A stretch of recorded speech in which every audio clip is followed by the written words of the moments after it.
Here's kind of an interesting drill that's a little bit more advanced, works on creating separation and players throwing with their core and entire body.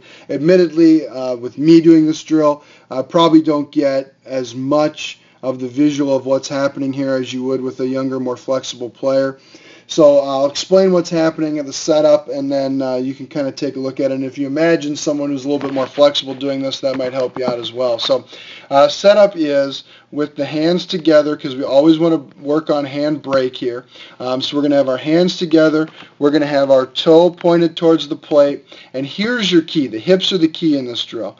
The hips are going to stay open. So the belt buckle is going to stay towards the pitcher as much as, or towards the catcher as much as possible.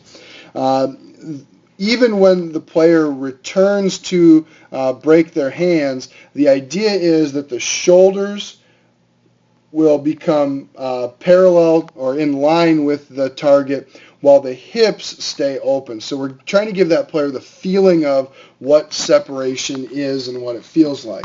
Okay, so they'll break their hands, give a small rock back, try to keep the hips open as much as possible while the shoulders close, creating hip-shoulder separation, and then throwing the ball from their lower half through their core to their arm.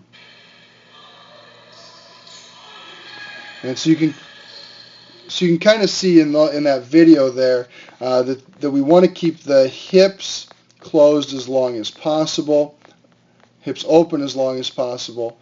Okay, and I've got mine are coming back just a little bit there because I'm not quite as flexible as I used to be.